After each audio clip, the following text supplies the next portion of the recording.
بسم الله الحمد لله الصلاة والسلام على رسول الله اللهم وفقنا لما تحب وترضاه.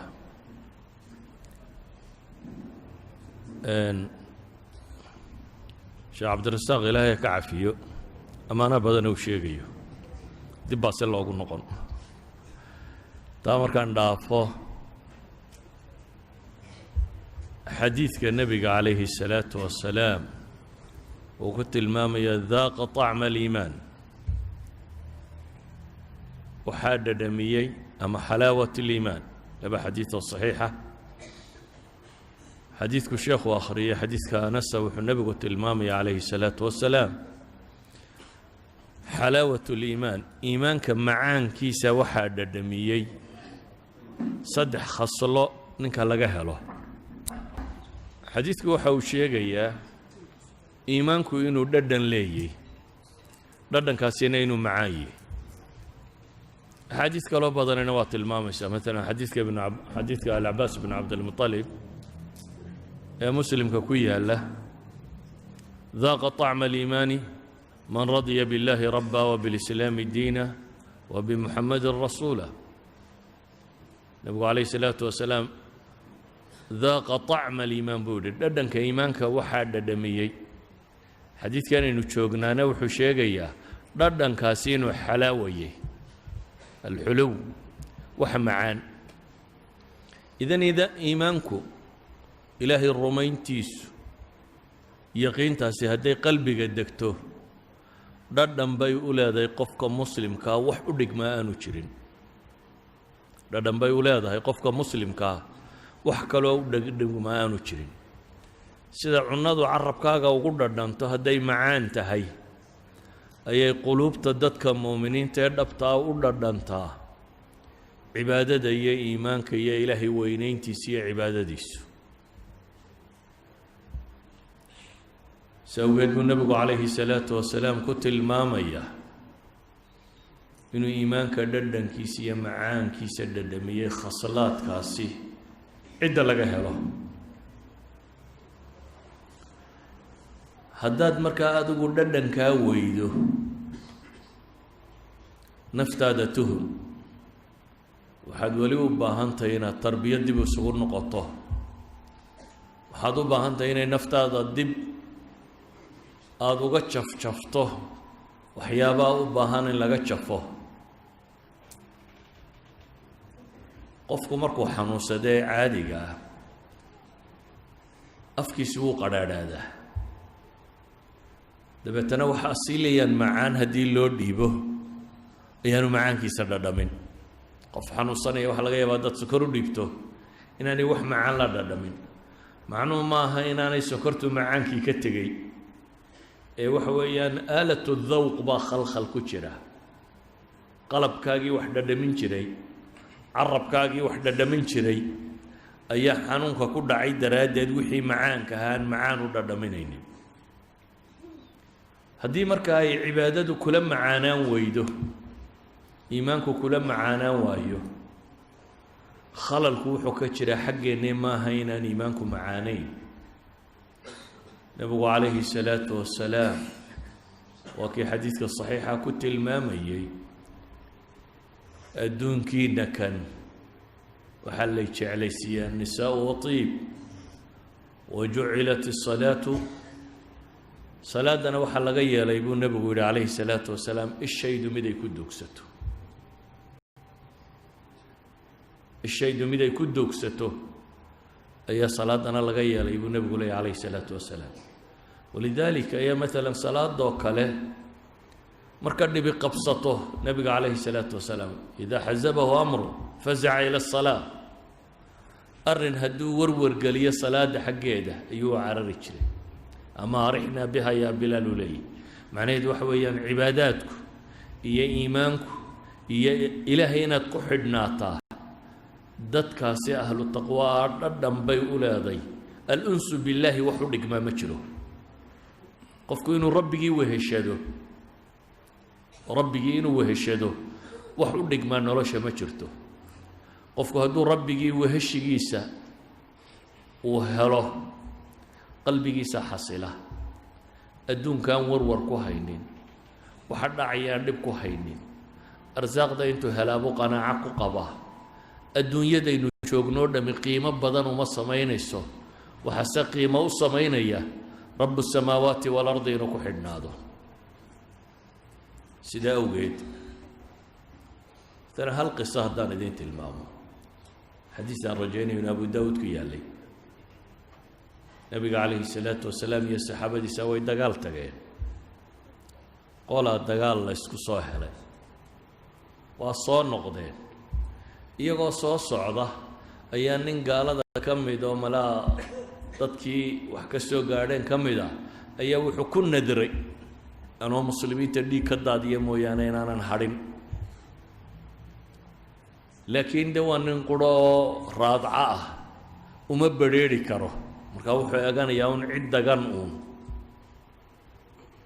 habeenkii muddaa la soo socday markii la seexanayay ayaa laba saxaabi la yidhi gaadhka qabta idinku dabeetana dadkii uu iska seexday labadii ninee gaadhka hayay ayaa midi kii kale ku yidhi waan yara laamadoodayaaye ee kici haddaad wax dareento muddo markii la joogay bay dareemeen meeshu inay nabad iska tahay kii hore wuu seexday